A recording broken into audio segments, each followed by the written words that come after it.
자, 오늘은 계속 우리가 하나님의 뜻에 관해서 성서를 통해서 살펴봅니다. 예수님께서 산상수훈에서 하나님의 뜻이 무엇인지를 그래서 유대인들이 말하고 있는 율법에 그런 외식하는 율법이 아니라 그 본뜻 하나님의 뜻이 그 말씀 속에서 우리가 말하는 규례 즉 율법 속에서 어떤 의미를 가지고 있는지 말씀을 하고 있습니다. 즉 해석을 해주고 있습니다.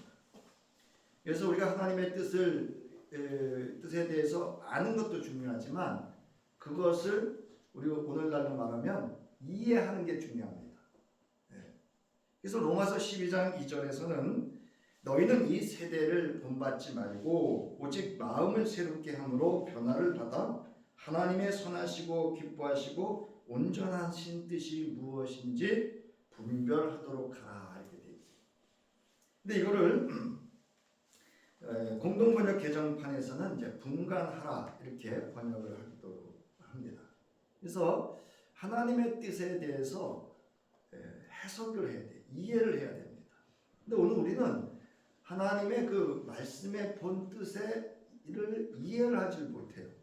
그러다 보니까 아는 것은 있어서 다른 사람을 정죄하고 심판하는 유대인들처럼 외식화시키는 경향이 종종 우리 신앙과 삶의 모습 속에서 볼 수가 있습니다.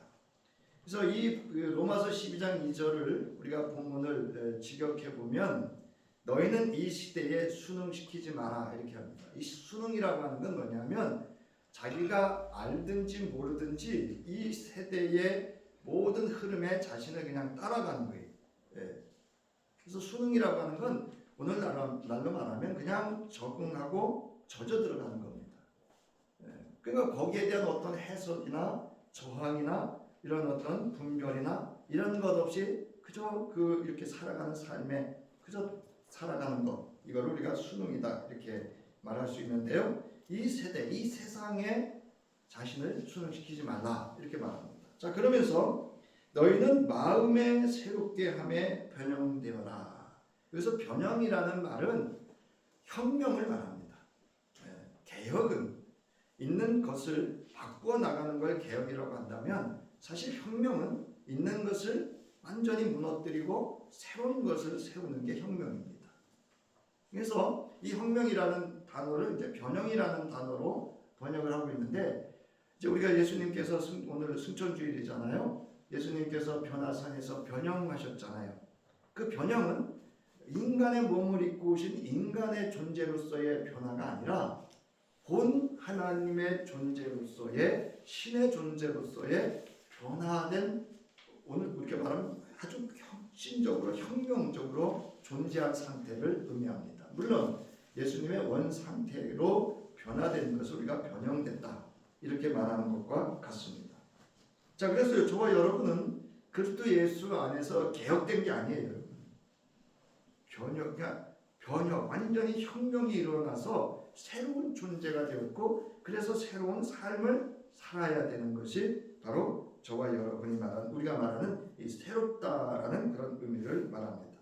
자, 그러면서 너희를 향한 하나님의 뜻이 선하고 기쁘시게 하고 온전한 것이 무엇인지 시험하라. 이렇게 직역을 할 수가 있습니다. 그래서 사실은 저나 여러분이나 이 과정이 필요합니다. 이걸 우리가 이제 자아 성찰 또는 자기 검증이라고 하는데 신앙에 있어서 기도라고 하는 것이 바로 이 과정입니다.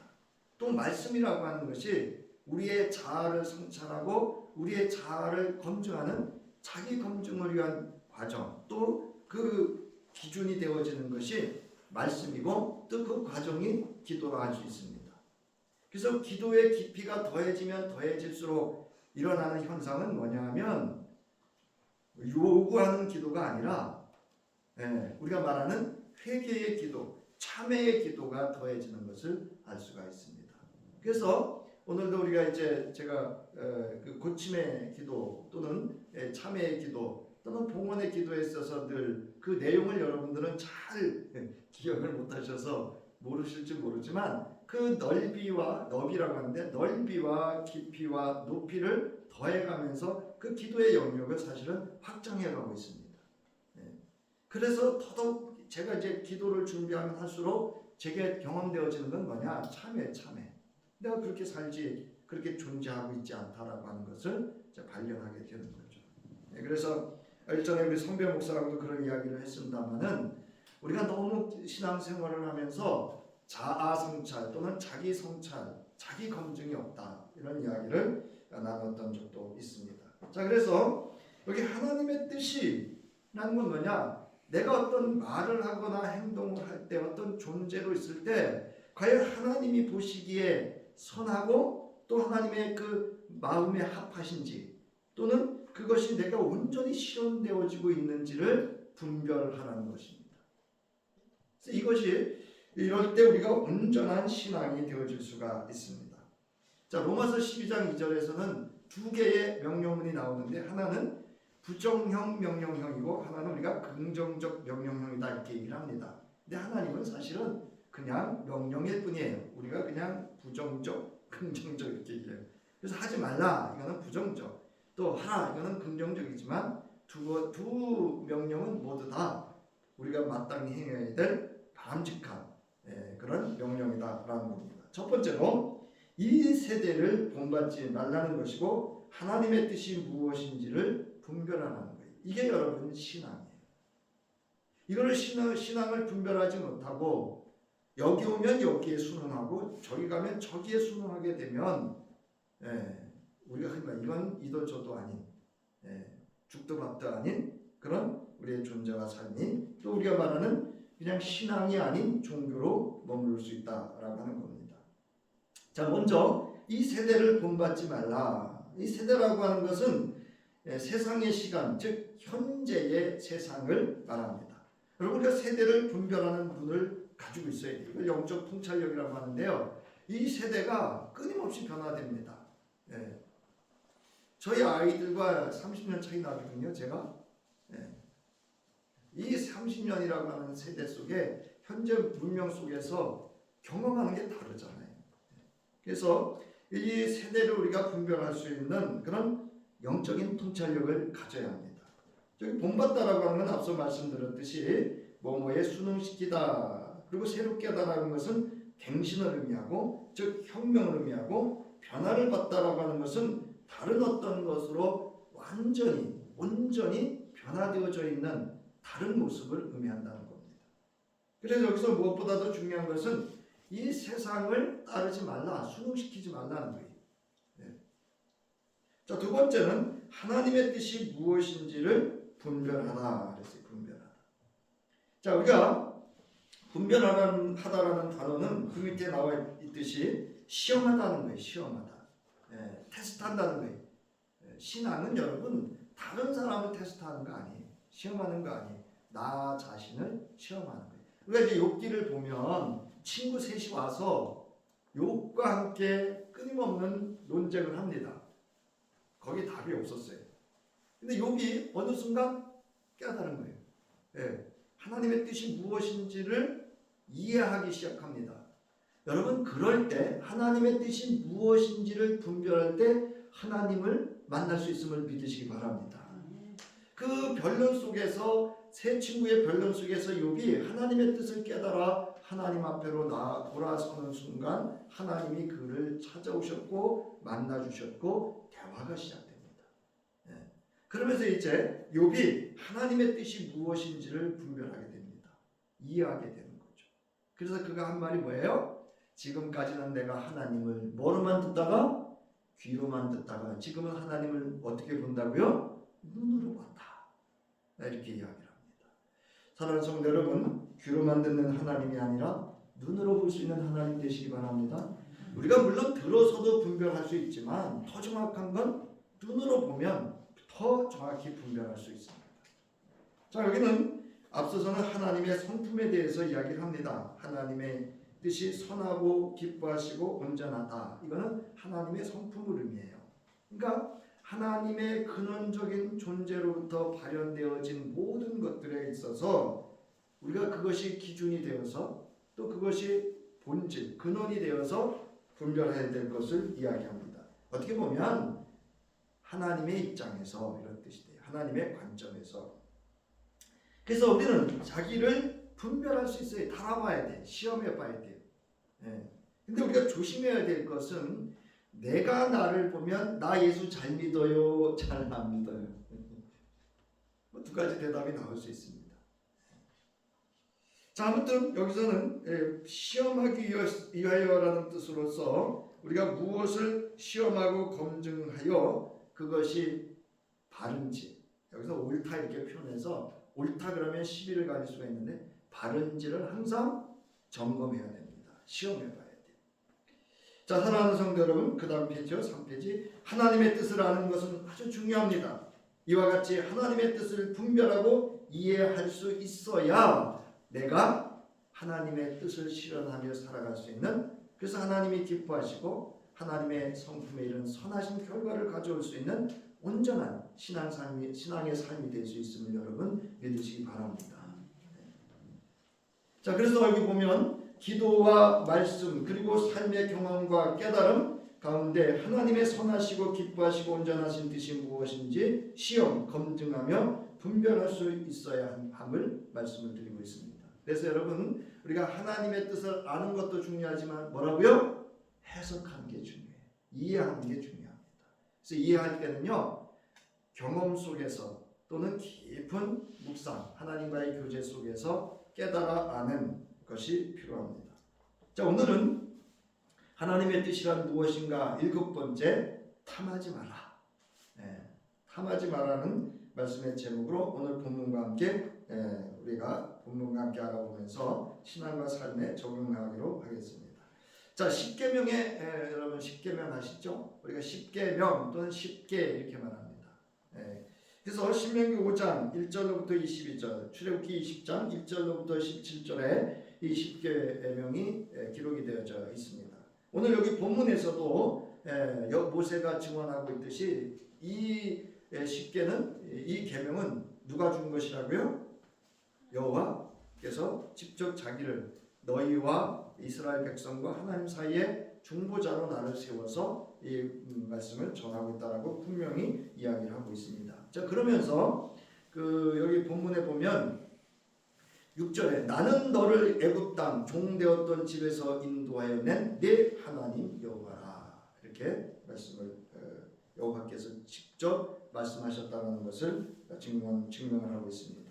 자, 그래서 오늘 본문 내에 나와 있는 이 십계명은요, 출애굽 후에 광야에서뿐만 아니라 그 약속의 땅인 가나안 땅에서 머물렀을 때에도 지켜야 되는 겁니다. 여기 보면 그 자녀들에 대해서 이제 그 몇 번째, 5번째 계명에 보면 나와 있죠. 16절. 너는 내 하나님 여호와께서 명령한 대로 내 부모를 공경하라. 그리하면 내 하나님 여호와께서 내게 준 땅, 준 땅은 이제 가나안 땅을 말합니다. 거기서 내 생명이 길고 복을 누릴 것이다. 이렇게 말씀을 하고 있습니다.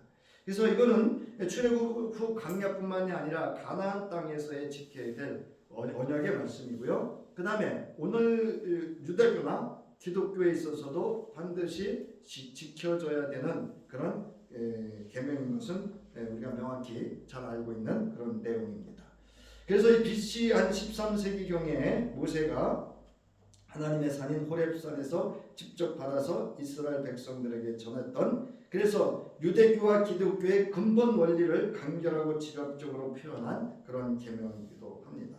그래서 이 십계명은 하라라는 무엇을 하라라고 하는 세 가지의 그 말씀 속에서 그것을 설명하면서 뭐뭐 하지 말라라고 하는 부속적인 구체적인 또 설명까지도 하고 있다라고 하는 것을 알 수가 있고요. 우리가 잘 알듯이 1계명서부터 4번째 계명은 하나님과의 관계에 있어서 인간의 태도를 이야기합니다. 그리고 거기서는 하나님과의 관계 또는 예배 이런 것에 대해서 말씀을 하고 있고요. 그 다음에 5번째로부터 10번째 6계명이 되겠죠. 그 6계명은 인간과의 관계에 있어서 하나님의 본 우리가 말하는 거룩함 또는 선한 것을 실현하도록 하고 있음을 우리가 잘 알 수가 있습니다. 그래서 그 첫 번째 계명이 바로 네 부모를 공경하라. 그러면서 네 눈에 보이는 부모를 공경하지 못하며 어찌 눈에 보이지 않는 하나님을 공경하겠느냐라고 하는 그런 말씀도 우리 성서 속에 있음을 우리는 잘 알 수가 있습니다. 자, 그런데 오늘은 이제 21절에 보면 내 이웃의 아내를 탐내지 말지니라 이렇게 말합니다. 예, 그래서 이 탐내다라는 말은 그 하마드라고 하는 히브리어를 쓰는데요. 이기적인 욕심을 가지다. 이기적인 건 뭐죠? 자기 중심적인, 자기밖에 모르는 것을 말합니다. 그러니까 자기를 위한 그런 모든 욕심을 말합니다.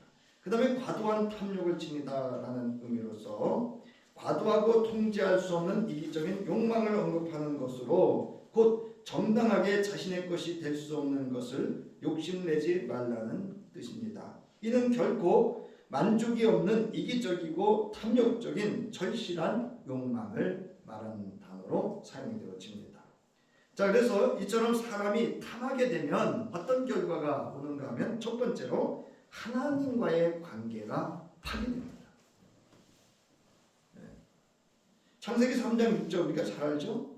자, 오늘 21절에 탐하다라는 단어는 선악을 알게 하는 열매를 탐스럽다고 여기고 따먹은 하와에 대해 사용된 말과 같은 단어이다라고 단어를 씁니다. 그러니까 3장 6절에 보세요. 여자가 그 나무의 열매를 보니 먹음직도 하고 보암직도 하였습니다. 그뿐 아니라 사람을 슬기롭게 할 만큼 탐스럽기도 한 나무였다.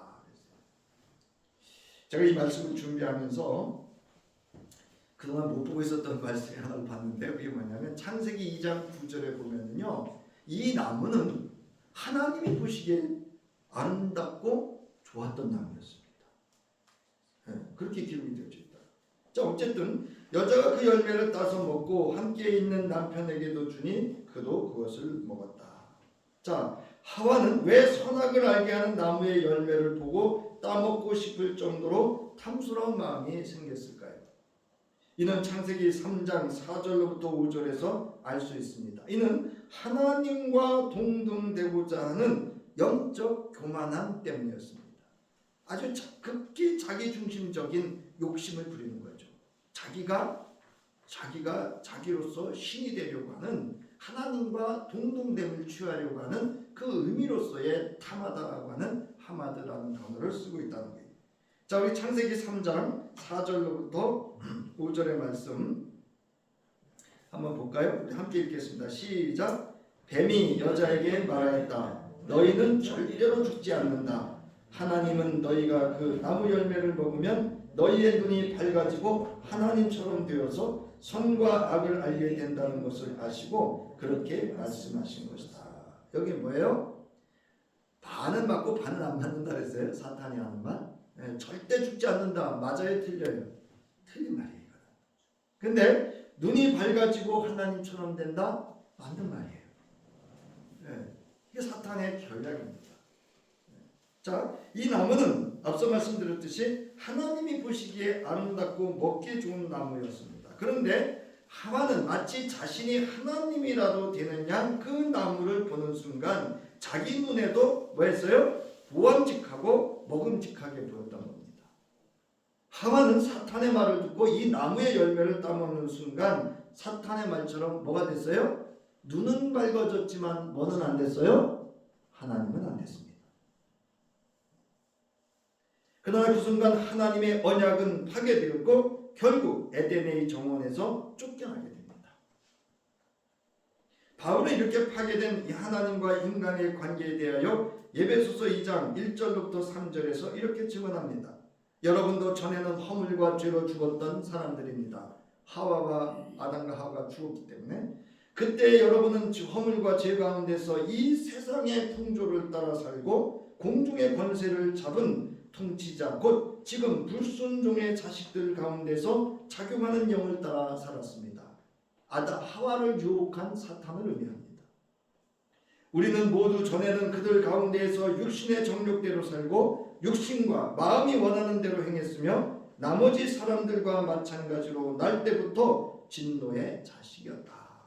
그러므로 자, 그런데 이렇게 해서 이제 예수께서 우리를 구원해 주신 그 구속의 은혜에 대해서 쭉 말씀을 증언합니다. 이렇게 하나님과 동등됨을 취하는 인간들의 탐욕은 하나님과의 관계가 파괴되었습니다. 그러자 인간들은 세상에서 자신의 이적 탐욕을 채우기 위한 우상을 만들어 숭배하게 됩니다. 우상은 여러분, 인간이 자기가 하나님 되려고 하려는, 하나님과 동등됨을 취하려고 하는 자기의 위치를 신으로 만들어 놓는 게 우상이에요. 자, 오늘 이제 5월 15일에 부처 오신 날이잖아요. 부처. 근데 여러분 그거 아세요? 그 등이 쫙 있잖아요. 그죠? 설악산 신흥사 갔더니요, 길가에 단건 5만 원, 점점 부처 가까이 가면 1,000만 원이에요. 여러분 1,000만 원 이상이 안 되면 그 법당 안에 못 들어가요. 등이. 그 부처가 원하시는 거예요? 안 원하지 않는 거예요? 네? 원하는 거 아니에요.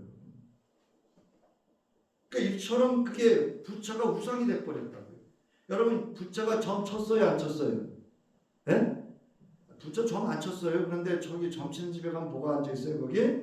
부처 앉아있어요. 이런 게 다 부처의 그 부처님의 본 가르침. 왜? 자기를 얹어서 우상화시킨 거예요. 근데 여러분 우리가 하나님도 그렇게 할 수 있습니다. 자, 보세요. 우상 숭배는 각종 자연물, 인물로, 사람으로 초자연적 존재의 형태를 만들거나, 요즘 보시면 여러분 정치인이 우상인 사람들 있잖아요.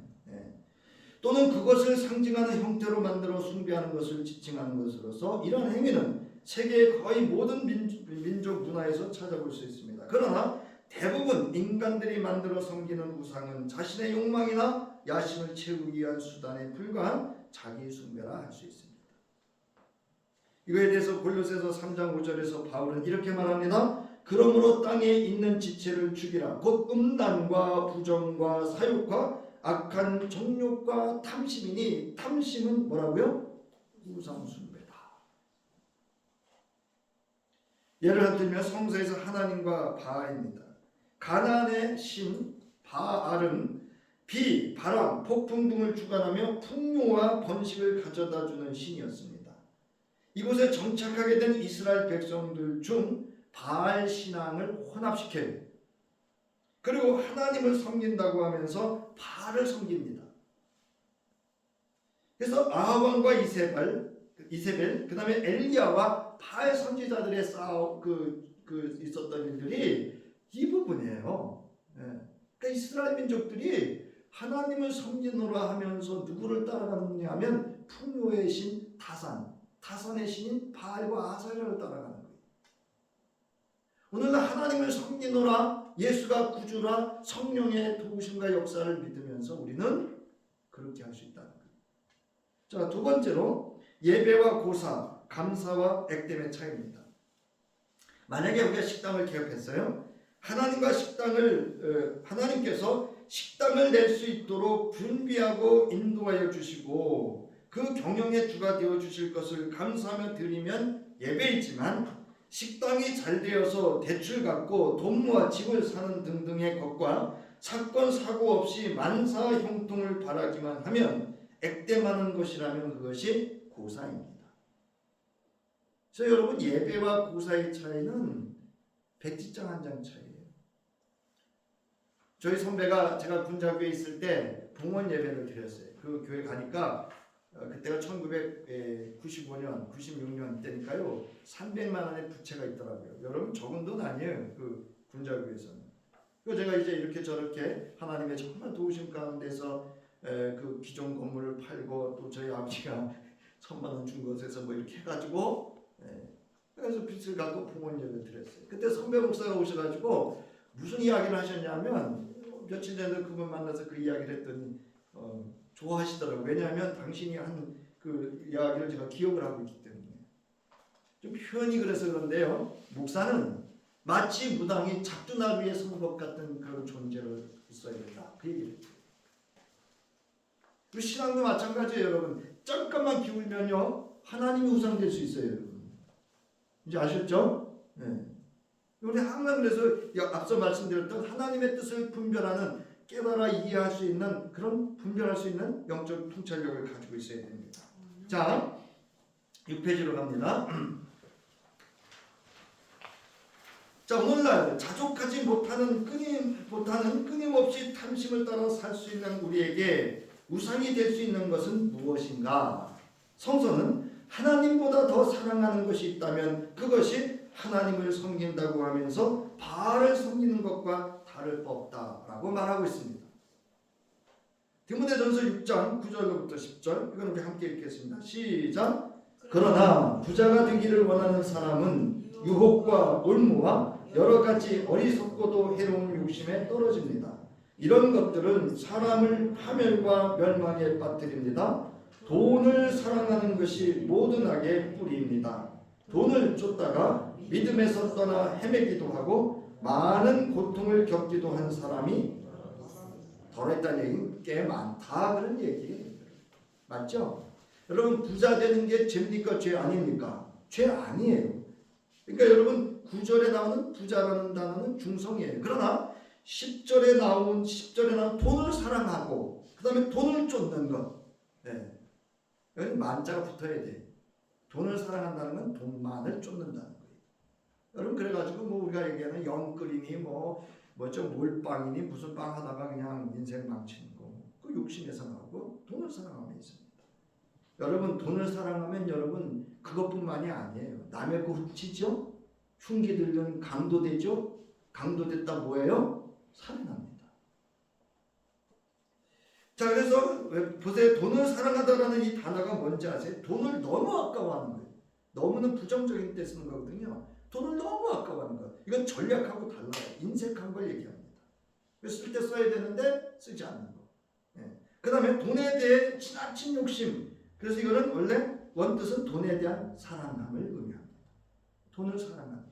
여러분, 돈을 사랑해야 되는 거예요? 관리해야 되는 거예요? 관리해야 됩니다. 그래서 우리가 11조라고 하는 건 뭐냐면 하나님이 나의 돈을 관리하는 데 있어서 하나님이 기준이 됩니다. 그 뜻이 여러분 11조예요. 믿습니까? 잘 보세요, 여러분. 더 이해하시면 쉬울 것 같아서 깨달아 하시기 바랍니다. 자, 그러면서 바울은 자족할 줄 아는 사람의 경건은 큰 유익이 된다고 하고 있습니다. 자신은 그리스도 예수 안에서 그러므로 자족하기를 배웠다고 하였습니다.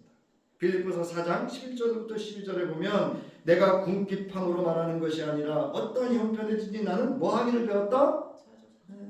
여러분, 자족하기를 배운 사람이 부자입니다. 없는 것만 찾은 사람, 만족하지 못한 사람은 여러분, 우리가 말하는 고관대작에 살아도 그 사람은 불행해요. 나는 비천에 처할 줄도 알고 비천에 처할 줄은 좀 이런 표현을 써. 우리 옛말을 피면 뭐가 가난하도록 항문이 찢어질 정도로 이런 뜻이거든요.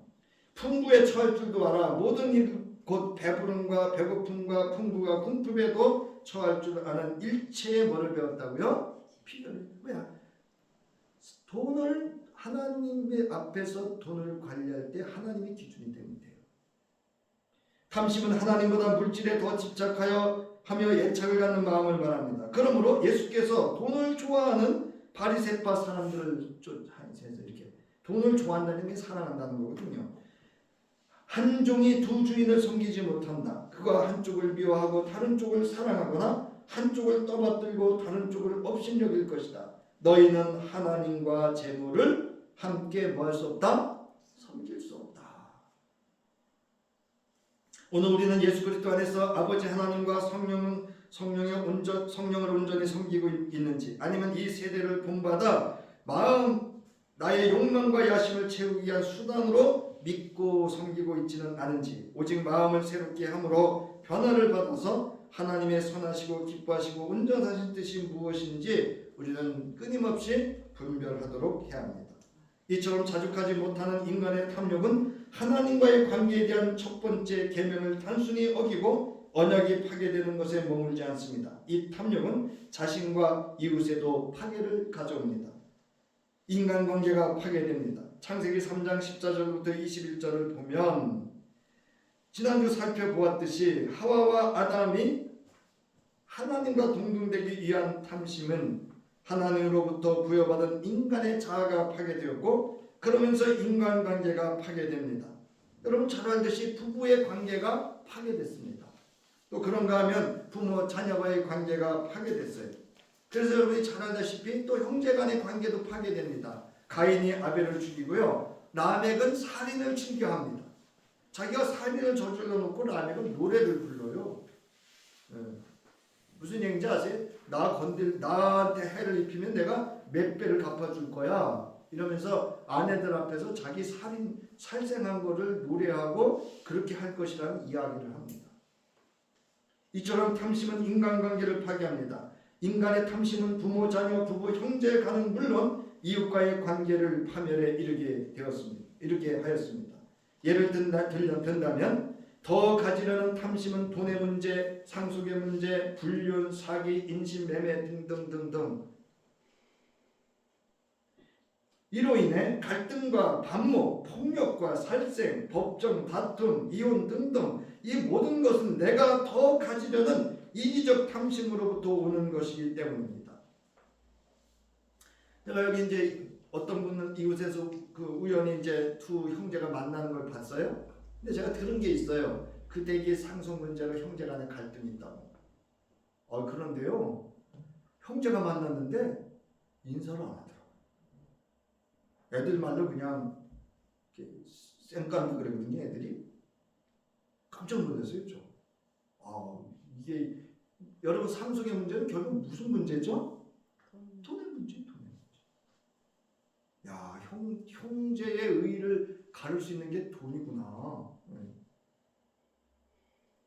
다 그게 뭡니까? 더 가지려는 거예요. 더 가지려는 거. 이는 결국 오늘 본문에 여러분 부모 공격, 돈 때문에 깨지는 거 맞죠? 그죠? 살인도 해요. 돈 몇십만 원 때문에 부모 죽인 얘기 나오거든요. 뉴스에. 형제 죽이는 건 뭐. 딸을 인신매매, 딸을 막 내놓고 거기 해당하는. 그 다음에 제1계명부터 4계명도 어기는 거예요. 결국은. 왜? 하나님의 뜻을 다 파괴하는 거기 때문에. 세 번째로 공동체의 질서, 사회의 질서가 파괴됩니다. 여기는 환경적인 부분도 들어가요. 인간이 살아가는 모든 질서를 파괴할 수 있는 게 뭐냐면요. 탐심입니다. 오늘 우리가 이렇게 기후의 변화가 위기, 지구 위기라 그랬잖아요. 뭐 때문에 이렇게 다 오죠? 인간의 탐심에 의한 결과입니다. 탐심이 쏟아낸 쓰레기들이 이 결과를 만들어내는 거예요. 탐심은 예배 공동체 내에서도 시기심을 가져오게 합니다. 공동체의 영적 질서 또 제도가 파괴되게 됩니다. 가인과 아벨은 하나님께 제물을 드렸습니다. 즉 예배하였습니다. 그런데 가인은 아벨의 제물은 반기시고 자신의 제물은 반기지 아니하자. 여러분 성서를 잘 읽으세요. 가인의 아벨의 제물은 하나님이 기뻐 받으시고 가인의 예물은 기뻐 받지 않으셨다 이렇게 돼 있어요. 반기지 않으셨다 이렇게 돼 있어요. 보시긴 보신 거예요 예배를. 그러자 몹시 가인이 화가 났습니다. 얼굴빛이 달라졌어요. 그러면서 가인의 영적 탐심은 시기심에서 질투로, 질투에서 폭력과 살인으로 악을 행하게 됩니다. 오늘 교회에서 있죠? 누가 예수 잘 믿어. 그래가지고 목사님하고 좀 가까운 것 같아. 장로가 좀 가까운 것 같아. 그렇게 시기심이 이렇게 작동이 되다가 여러분 꼭 살인을 해야 살인한다 그랬어요? 아니면 마음에 미운 마음만 가져도 살인이라 그랬어요? 예수님이. 미운 마음만 가져도 살인이라 그랬어요. 이처럼 탐심이 작동하여 자라게 되고 행동으로 실현하게 되면 예배 공동체에 둔 예배와 생명을 위한 하나님의 질서는 물론 공동체의 모든 질서와 제도가 파괴되게 됩니다. 이에 대하여 바울은 에베소서 4장 18절부터 19절에서 이렇게 증언합니다. 우리 함께 읽습니다. 시작. 그들은 자기들 속에 있는 무지와 자기들의 마음의 완고함 때문에 지각이 어두워지고 하나님의 생명에서 떠나 있습니다. 그들은 수치의 감각을 잃고 자기들의 몸을 방탕에 내맡기고 탐욕을 부리며 모든 더러운 일을 합니다. 오늘 우리가 듣고 있는 대부분의 뉴스는 이에 관한 것 아니겠습니까? 모든 더러운 일. 예수께서도 마가복음 7장 20절부터 23절에서 이렇게 말씀하십니다. 함께 읽습니다. 시작. 또 그들에게서 말씀하셨다. 사람에게서 나오는 것 그것이 사람을 더럽힌다. 나쁜 생각은 사람의 마음에서 나오는데 곧 음행과 도둑질과 살인과 간음과 탐욕과 악의와 사기와 방탕과 악한 시선과 모독과 교만과 어리석음이다. 이런 악한 것이 모두 속에서 나와서 사람을 더럽힌다. 맞죠? 오늘 우리가 예수 그리스도 안에서 그리고 말씀 안에서 나의 이기적인 탐심으로 인하여 공동체, 특히 예배 공동체와 사회 질서가 파괴되지 않도록 깨어 있어야 합니다. 이제 말씀을 마치며 나가는 말합니다. 사도 요한은 탐욕에 대해서 요한일서 2장 15절로부터 16절에서 다음과 같은 증언을 합니다. 여러분은 세상이나 세상에 있는 것들을 사랑하지 마십시오. 누가 세상을 사랑하면 그 사람 속에는 하늘의 아버지에 대한 사랑이 있다 없다? 없다 말합니다. 세상에 있는 모든 것 곧 육체의 욕망과 눈의 욕망과 세상 살림에 대한 자랑은 모두 하늘 아버지께서 온 것이 아니라 세상에서 온 것이기 때문입니다. 이 세상도 사라지고 이 세상의 욕망도 사라지지만 하나님의 뜻을 행하는 사람은 영원히 남습니다. 이거는 뭐를 해석한 거냐면요, 아담이 그 나무의 열매를 본 적 뭐라 그랬어요? 보암직도 하고 먹음직도 하고 하나님과 동등될 것 같은 것을 해석한 거예요. 자, 그러면서 이제 예수의 동생 야고보는 야고보서 1장 13절부터 15절에서 탐욕에 대하여 다음과 같은 증언을 합니다. 우리 함께 했습니다. 시작. 시험을 당할 때에 아무도 내가 하나님께 시험을 당하고 있다 하고 말하지 마십시오. 하나님께서는 악에게 시험을 받지도 않으시고 또 시험하지도 않으십니다. 사람이 시험을 당하는 것은 각각 자기의 욕심에 이끌려서 꿰매 빠지기 때문입니다. 욕심이 잉태하면 죄를 낳고 죄가 자라면 여러분, 죄가 탐심에 많은 게 살아있어도 살아있는 거 아니에요. 이제 무엇에든지 만족할 수 없는 우리는 바울처럼 예수 그리스도 안에서 자족하기를 배우고 힘써야 합니다. 여러분, 자족하기를 배우면 저 밖에 핀 꽃도 누구 꽃? 하나님 꽃, 내 꽃 됩니다. 아셨죠? 아이고 내가 뭘 이렇게 해가지고 해야 될 것 아니에요. 여러분. 얼마나 부자가 돼요? 얼마나 만족할 수 있어요? 또한 범사에 감사하는 신앙과 삶이 되어야 합니다. 제가 말씀드렸죠. 범사에 감사하는 건 삶을 해석하는 거라고. 이러므로 내 안에 일어나는 모든 탐심을 성령의 도우심으로 분별하고 이길 수 있는 삶의 능력이 되도록 주 안에서 항상 깨어 있어 자신을 성찰하고 자기를 검증하는 그런 과정이 되어야 합니다. 우리 빌립보서 4장 11절부터 13절 다시 한번 읽고 말씀 마치도록 하겠습니다. 시작. 내가 궁핍해서 이렇게 말하는 것이 아닙니다. 나는 어떤 처지에서도 스스로 만족하는 법을 배웠습니다. 나는 비천하게 살 줄도 알고 풍족하게 살 줄도 압니다. 배부르거나 굶주리거나 풍족하거나 궁핍하거나 그 어떤 경우에도 적응할 수 있는 비결을 배웠습니다. 나에게는 능력을 주시는 분 안에서 나는 모든 것을 할 수 있습니다. 내 안에 그럴 때 능력이 있으면 이걸 할 수 있어요. 뭐 할 수 있어요? 자족할 수 있습니다. 그러면 탐심을 이길 수 있습니다. 그런 삶 될 수 있기를 주의 이름으로 축원합니다. 우리를 사랑하셔서 모든 피조물을 창조하시고 그 코에 생기를 불어넣어 생명이 되게 하신 하나님의 무한하신 사랑과 기꺼이 십자가에 죽어주심으로 그 사랑으로 우리를 새로운 존재 되게 하시고 하나님의 뜻을 따라 살아갈 수 있도록 우리의 본이 되어주신 우리 주 예수 그리스도의 구속의 은혜와 이제 내게 능력이 되어서 세상의 풍조를 따라 사는 탐심을 이기고 그 모든 것에 자족할 수 있기를 배우고 익히며 감사하는 삶이 되도록 우리를 인도해 주시고 함께해 줄 성령의 감동감화 역사하심이 이제 그리스도 예수 안에서 자족하기를 익히고 배워 모든 것이 하나님의 것이 내 것으로 누리며 자유할 수 있는 그 삶이 되기를 결단하며 돌아가는 저희들 위해 이제로부터 영원히 함께 하시기를 간절히 축원하옵나이다. 아멘.